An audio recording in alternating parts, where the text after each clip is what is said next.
You know how spinning up landing pages somehow always takes longer than it should? Not with Unbounce. Build, test, and launch faster with AI tools to help write copy and optimize traffic before you even go live. Launch faster, convert more. Go to unbounce.com/millennials. Welcome to the Marketing Millennials, the No BS Marketing Podcast. I'm Daniel Murray, and join me for unfiltered conversations with the brains behind marketing's coolest companies. The one request I tell our guests, stories or it didn't happen. Get ready to turn the up. Welcome back to another episode of the Marketing Millennials podcast. Today I have Val Riley, VP of Marketing at Unbounce, and we are going to talk landing pages because we love landing pages here. But I want Val to go into how she got into marketing to set up the conversation. So, hey, Val, welcome to the podcast. Hey, thank you so much for having me. Really looking forward to chatting today. So how does one get into a career in marketing? Sometimes it feels like people come from all over to be in marketing, but I actually was an advertising major and kind of started there. So I knew I had interest in media, knew I had interest in ads. And then I realized pretty quickly out of college that my ability to write was something that differentiated me from other folks. And so content marketing is what really drew me in and how I started my path into marketing through content. That's amazing. I mean, I kind of had the same thing where my mom had a marketing mind, but I wanted to test out in college if I actually had a marketing mind. It's crazy because a lot of people don't go down the path and they'll be like, hey, I know I want to get into advertising or marketing. So that's really cool. But I want to get into this conversation, and I want to start with like one of the most important things that I think marketers should be thinking about. And we talked about this before, but Google launched an update. They always launch updates, so it's hard to like keep track. But explain why this update is important for marketers to know and how it can affect their advertising. Yeah, I think at this point we'd be wise to their game, but Google just drops stuff and then sometimes there's big fanfare and sometimes there isn't.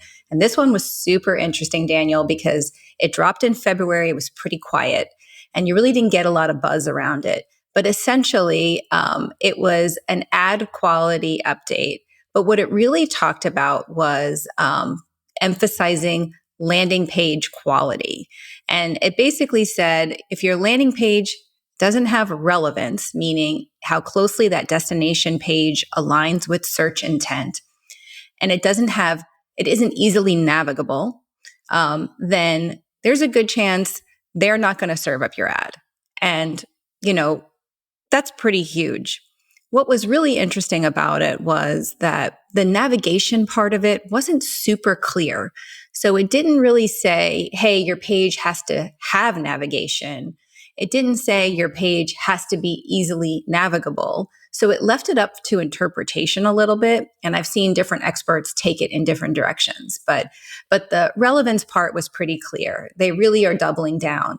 The search intent and the landing page destination has to align or else they're just not going to serve you. So, really, if you think about it, a pretty consequential announcement.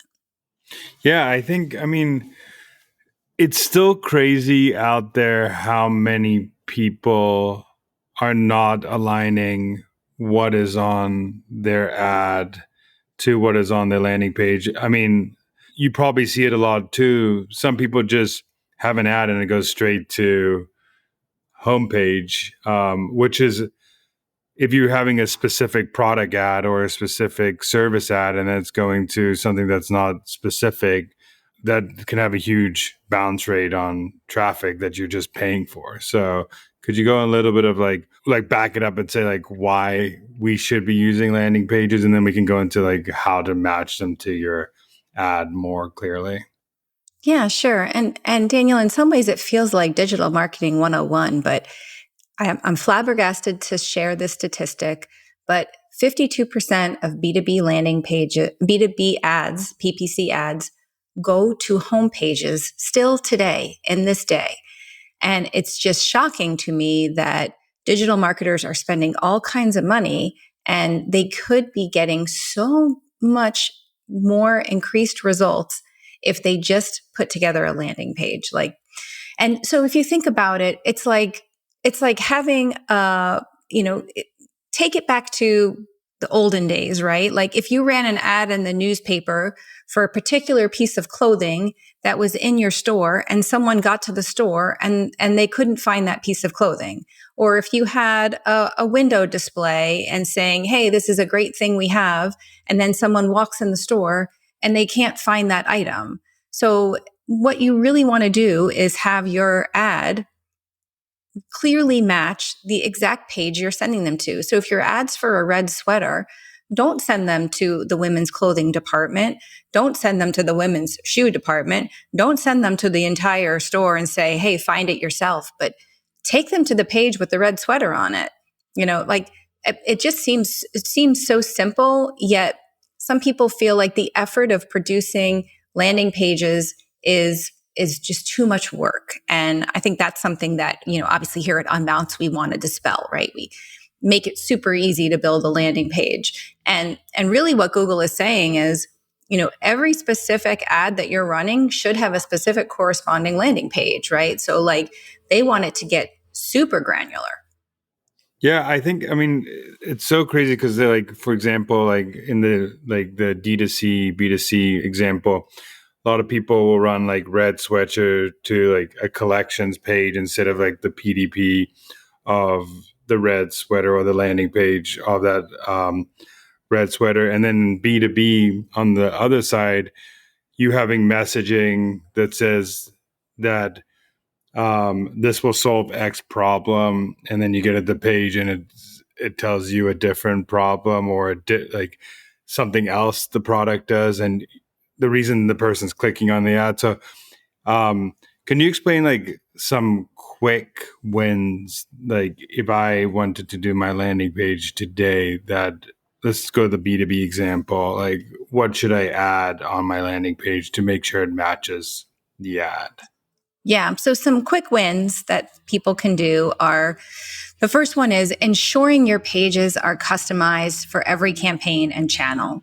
So, for example, every campaign has an associated landing page, period, end of story. And you might need to alter that if they're coming from a social ad or a search ad or an email, whatever. But just being super specific about pages being customized for every campaign and channel. Another thing we say is, looking at behavioral data from your website and then using that to kind of inform navigation on that landing page. So for instance, you want the page to be super easy to navigate, but you also want to make sure that you're using navigation on your page to move people to the sections that they want to get to quickly, if that's what you think they want to do. Or if you're observing that they're clicking off of that page, then maybe you want to supply some navigation to some pages that they might also find interest in that are also in your sphere of that topic. So using that behavioral data, seeing what people are doing, and then tailoring the experience to them. Another point we say is don't skimp on landing page content. There was a time where the idea was, you don't want your landing pages to scroll. You want to have one section and just drive home that point and focus on the conversion.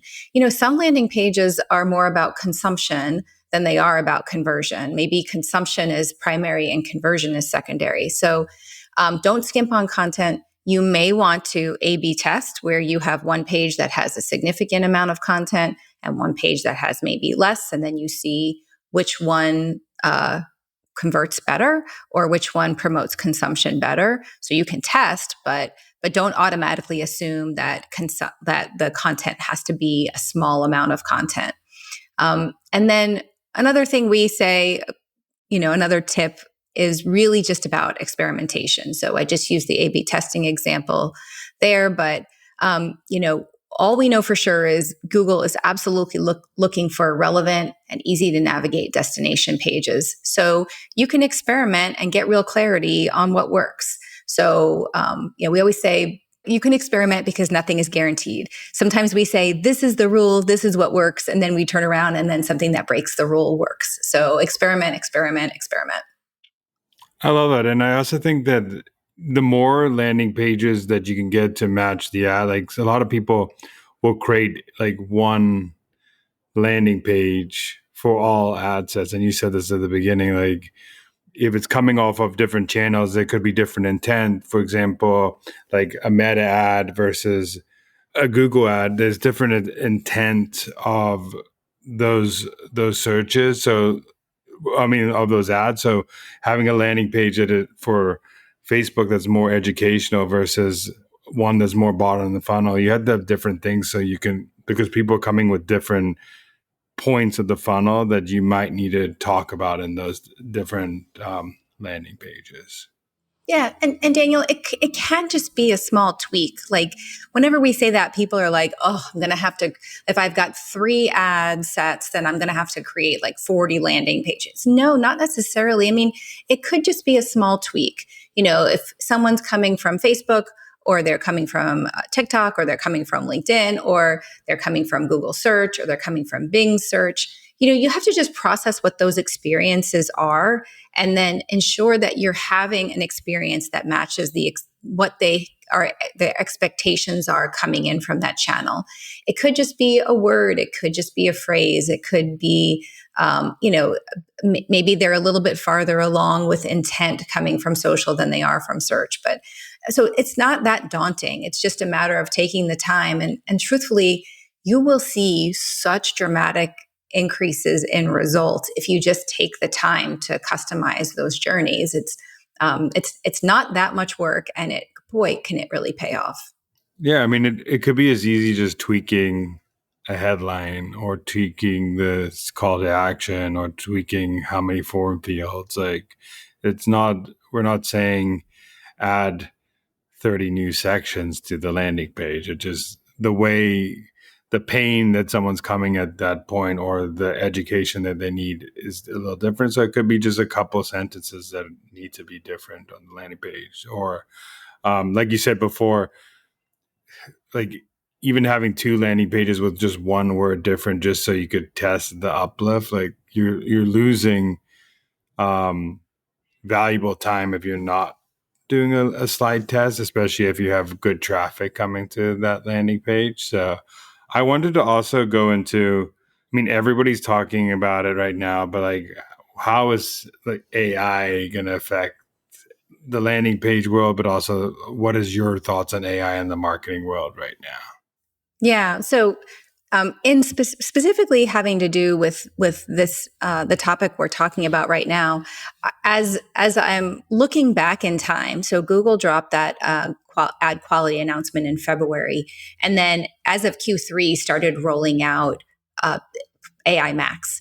And so when I look back and I think about that chronology, to me, it was Google's way of preparing folks for the impact of AI Max, because with AI Max, obviously it's using AI to predict the quality of the experience that someone is going to have when they click on your ad. And so something's telling me that Google dropped that update in February to kind of get people thinking of what it means when AI predicts the success of your ad. So maybe it was a bit of a hat tip to the digital marketers saying, hey, kind of get your house in order, because when you move to AI Max and these models are making decisions, this is what the models are going to be looking for. They're going to be looking for message match with landing pages. They're going to be looking for navigable landing pages. So I do feel like it might have been a bit of a hat tip, which is great. I mean, AI Max is rolling out, still hearing positives and negatives from digital marketers in this space. And it, in terms of the impact it's having on the landing page business, gosh, it's just making landing pages even more important than ever. So like, we're sort of grateful. For in that aspect. But shifting gears, like I manage a team of 15 marketers, and we have a team ChatGPT subscription. And we're just always, every week in our team meetings, we are talking about, hey, I used AI for this, I used AI for that. This is how this helped me. We share prompts, we share custom GPTs. It's really become another source of team communication. So we communicate in Slack, we communicate via email, but I feel like our shared chat GPT instance is just another way for us to help each other and become AI powered marketers, which is really what the demand is right now. We all have to become AI powered marketers.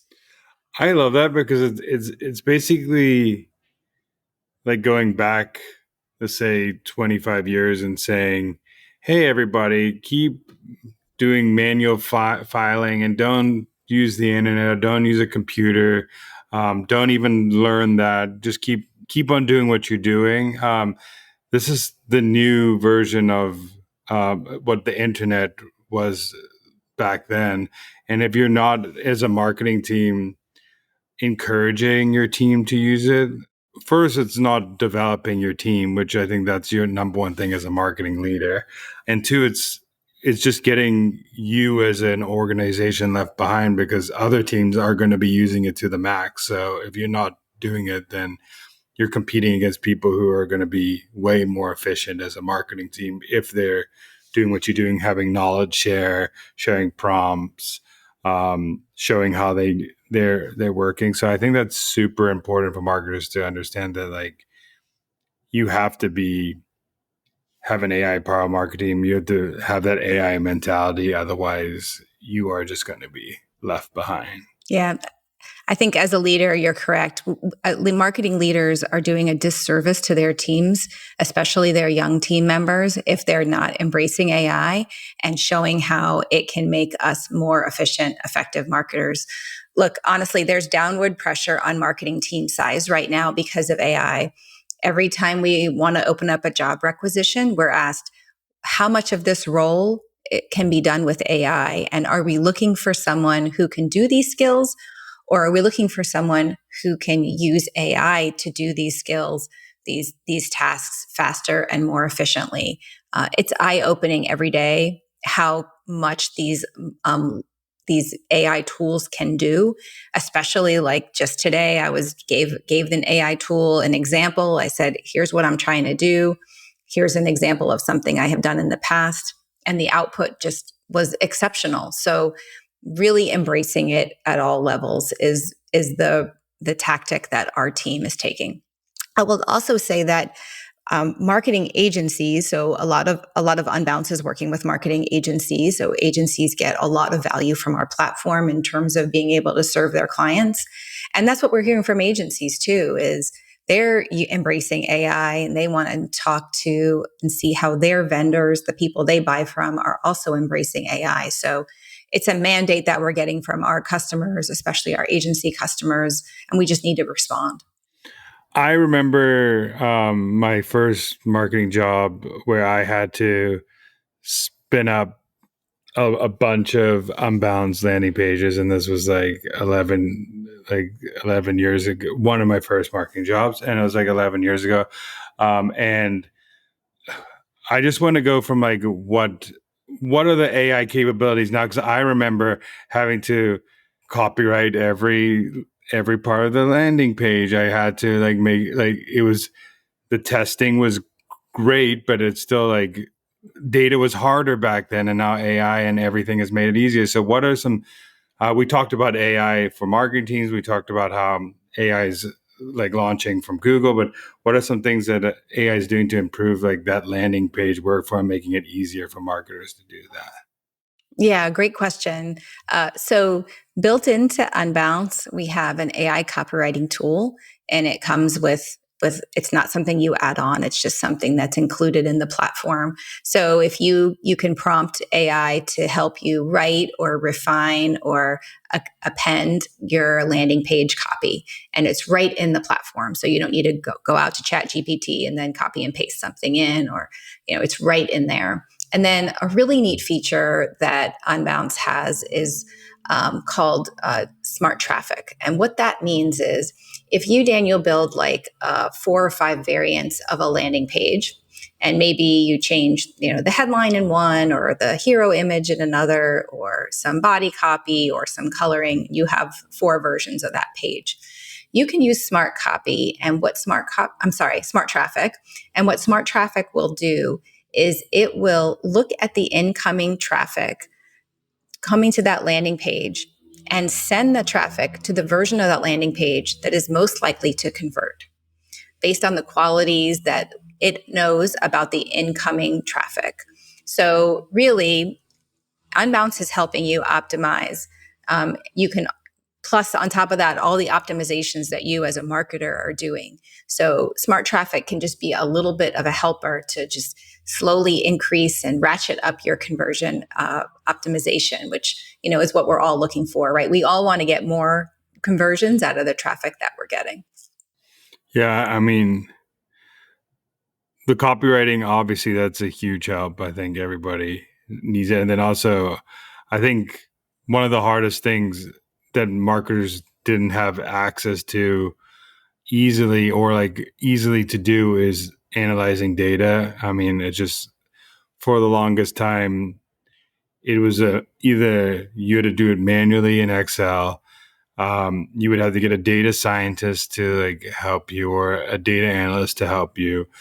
Now you still need those people, but it's so much easier you could plug things into your custom GPT, or and it can help you, or you can use tools like Unbounce where it's doing this work where you before had to go ask people to be like, hey, is this working or is it not? Or let me pull the data to see how it performed. It's doing it in minutes, which used to take hours or days to pull as marketing teams. And I know you are very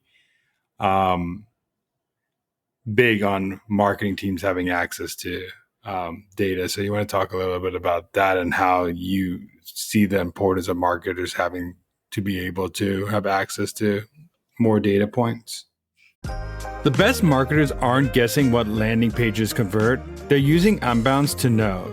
Use Unbounce to build, run A/B tests, even use AI to write your copy and predict what's going to perform before you hit publish. No designers or developers needed. And if you're at an agency, there are special tools just for you. Start faster, go smarter at unbounce.com/millennials. Yeah, I'll say one hill I'm willing to die on, Daniel, is every member of the marketing team having access to the CRM. And so many organizations, and I mean, I've got some gray hairs on my head, so I've been in a lot of marketing orgs. All of the marketing team often doesn't have access to the CRM, which floors me. So they might all have access to the marketing automation platform, which of course that makes sense. But there's a point where the marketing automation platform has this baton handoff to the CRM, and then we go into qualification, opportunity generation, and then through the pipeline, and then we get to close. And for the marketers to not be able to see what's happening after they kind of flip the baton to sales, to me is unconscionable. And there are CRMs out there who make it cost prohibitive for every member of the team to be able to have that access. And I would challenge you to find a CRM that allows your marketing team to have that visibility, because without that, you're contributing to the misalignment between marketing and sales. And that's, it's a theme, and there's lots of reasons for it, but you should make your tools work for you and help close the gap between marketing and sales. And to me, that is just one way every marketer can do it. Every marketing leader can say, I insist that my team has this visibility. I think it's really worth it.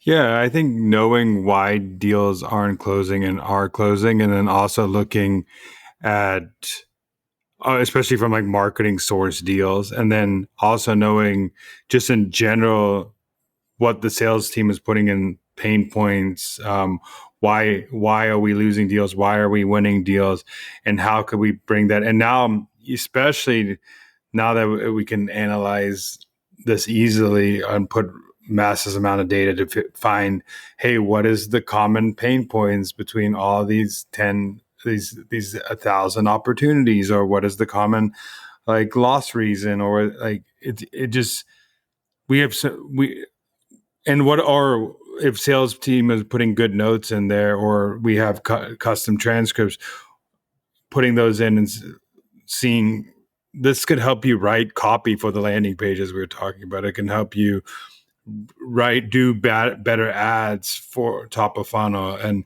a lot of times misalignment from marketing and sales comes from that marketing saying one thing in the advertisement, and then sales are saying a different thing in the sales call. And just how you said, the importance of add message alignment to landing page, it needs to be message alignment from landing page to salespeople too. So that's like the next phase of the thing. So to have a full funnel of message alignment is so crucial as a marketing organization. I'm so glad you zeroed in on the notes that the salespeople take, because that is by far my favorite part of the CRM. It's my favorite part of looking at leads that have turned into opportunities, reading the notes and understanding, okay, we throw a lot of different things out there. What was it that caught the eye of this person that they said, I would like to talk to a salesperson? And, Unbounce owns Insightly CRM. And so specifically on the CRM side, there can be a lot of reasons why people choose to select a CRM. They could be coming from spreadsheets and it could just be like a complete disaster. They could be coming from a different CRM. They could be looking for a single source of truth for their business, or looking to establish pipelines, right? There's so many elements of so many of these SaaS products. And so being able to look in the notes and say, hey, this type of business, this was what was important to them, that informs the marketing team on such a huge level.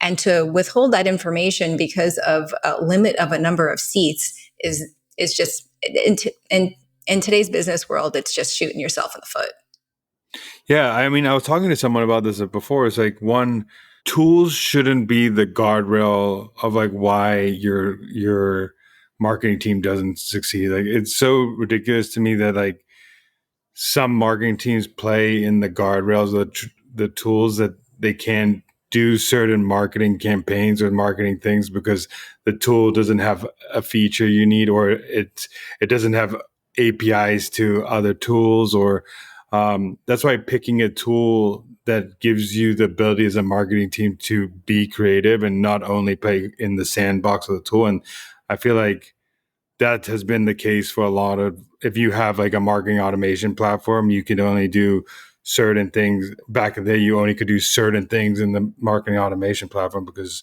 they maybe didn't have the flow that worked for that, or the automation to do that. And then you're behind as a marketing, or they couldn't pull certain fields in there, so you couldn't do custom automations. There's so many different things that your tools should not be the reason, or tools should not be the reason you're not succeeding as a marketing team. Maybe we should make that on the checklist of buying a new software. Maybe it should be, is this tool going to contribute to or break down silos, right? Like maybe that should just be a standard question. That's the worst. The worst thing is like, it's just like everybody in an org should have access to see the full picture of the business. Like, I think that should be like table stakes. Like that, you like, the one of the most important thing as a marketer is to know how the business runs to be able to do great marketing. And I think if you don't have, if you're limited in your CRM data, or you're limited in finance data, or you're limited in even making changes on your website, there's so many ways that if you're limited by other teams, it just makes things so hard to function as a marketing team, or any team that's working together. I want to go into anything else you had to tell people about like why they should be using a landing page builder, where like over just like making a landing page on their website. Like, what are like the pros and cons of having a tool to do this versus like just hiring a web designer to spin up some landing pages? Yeah, so I've never met a B2B or even a B2C company where they're like, hey, our website is 100% efficient. It's perfectly done. It's tight, it's easy to work in, and everybody loves it. Like, no one ever says that, because the truth is, over time, your website starts to get crowded, right? You have orphan pages, you have complexity, you have perhaps an IT team who is hyper conscious of the security issues around your site and locks it down. So, for instance, anytime you want to make a change or update a page, it's going through the web designer, then it's going through the IT team, and then it's going through a push, and we only push on Mondays and Thursdays, et cetera. So you're just adding all these layers of complexity that slow down marketers. And that's one thing that we do not like as marketers is we don't want to be slowed down. We want to move campaigns. We want to get them out. We want to start testing them and get results quickly. So when you bring a landing page builder into any business, what you're doing is giving marketers an easy button. You're allowing them to spin up landing pages per campaign very quickly without a lot of technical oversight. And you're allowing them to move at the pace of business. So we don't need to worry about jeopardizing the security of the entire website. We are just launching a handful of pages. We're using a tool that is made specifically to launch pages that are conversion focused, and where you being able to access tools within that platform that help us optimize for conversion. So I come back to the phrase easy button because it really is. It's just a very quick way for marketers to move quickly on campaigns, get campaigns in market, and get results. And you can do all that while you might be waiting for a traditional web page to be put up. Like, literally, like, that's the comparison point. And I always say, like, I joined Unbounce, but before I joined Unbounce, the last 3 organizations I worked for, I used Unbounce. And so to come into this organization and not only believe in the product, but having been a user of the product and having been a fan of the product, it just feels like it's a joy to talk about this topic, because I lived it and I truly believe it. Yeah, I think that there's 2 hidden forces that like marketing teams don't like think about, but it are so crucial to like winning as a marketing team, is like speed to execution and momentum. And you don't want those 2 things to get stifled by something else. And I think we've talked about it by siloing data, having a web page. As a marketing team, you need speed to win, because we're testing so many things, and things not all the time are going to succeed. And we can't just fail once every 3 months. Like, we need to fail quickly to win. So I truly believe that. I want to go into, what's a marketing prediction you have for the next like 5 years, or even like the next coming year? So I think that one of the most valuable tools that all marketers are going to have is the ability to effectively write AI prompts. If you're just dabbling with ChatGPT or any tool, Claude, Gemini, and you're writing 1-sentence prompts, I got to tell you, you're not doing it right. So if you can give prompts that are specific and detailed, you are going to be surprised at the output these tools can give you. So I would say learning how to write prompts, learning how to give AI examples or templates, and then writing prompts that are super detailed and super specific will blow your mind as to how much those tools can do for you.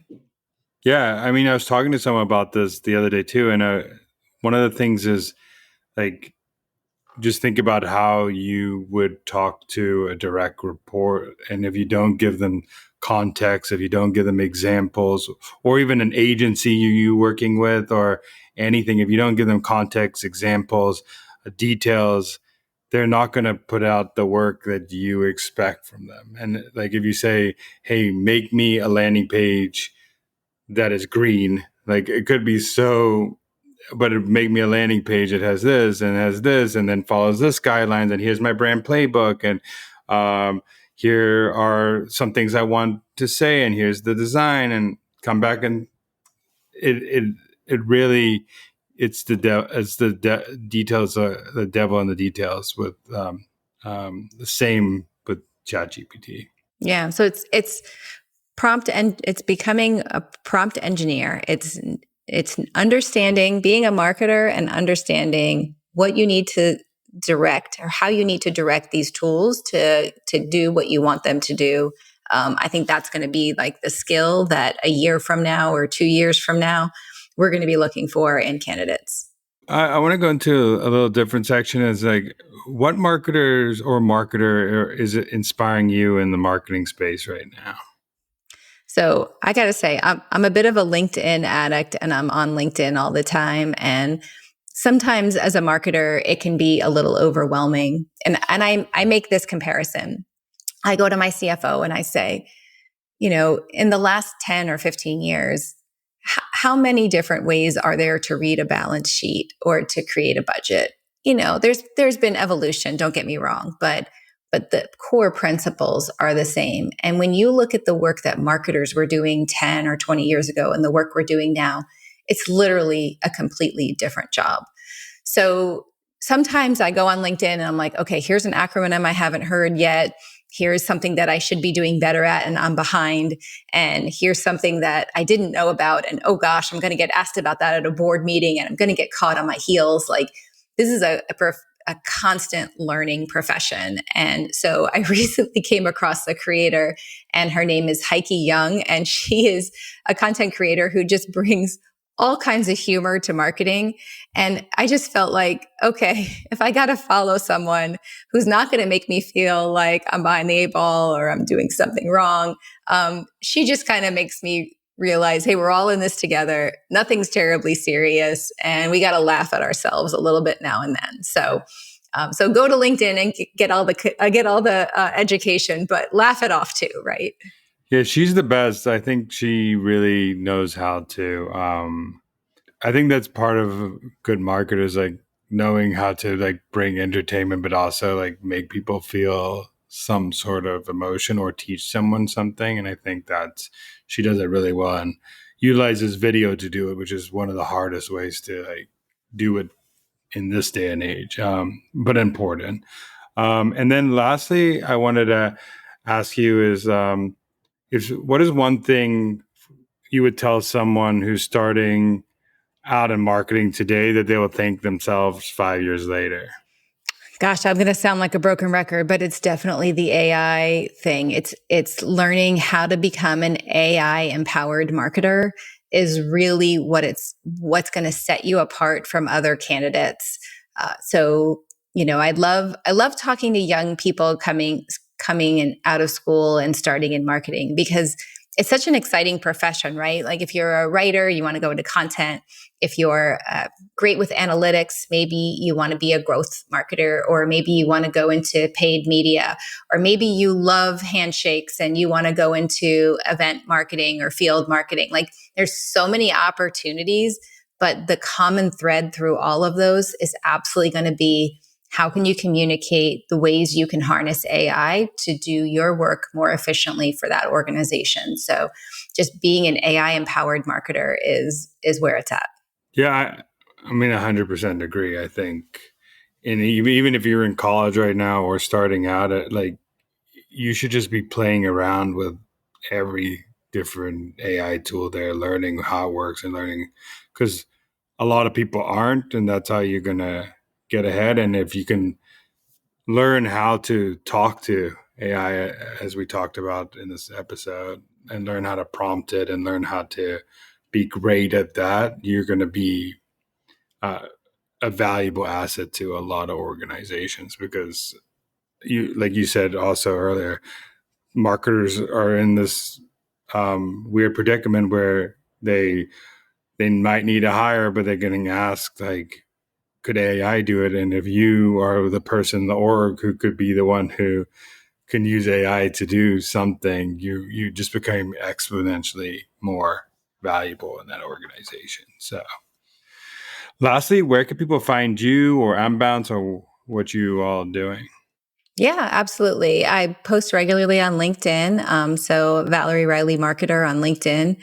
And I host the Closing Time podcast. It's a podcast for go-to-market leaders. So we talk to sales, marketing, customer success folks. That's weekly. And yeah, unbounce.com for all your landing page needs. And yeah, that's where you can find me. See your Closing Time. Definitely, you're fighting that fight of breaking down the silos between all this. So I love it. I think you're proving it with that podcast. So excited to everybody go check it in and go give it a listen. Nice. And thank you for being on the podcast today. I really appreciate it. Thanks for having me. Appreciate it. Thanks so much for listening. Keep tuning in to hear more great insights from the coolest marketers from around the world. If you haven't already, make sure to subscribe and follow the Marketing Millennials podcast on Apple Podcasts, Spotify, YouTube, or wherever you get your podcasts. And if you like what you hear, I would greatly appreciate you giving us a 5-star rating.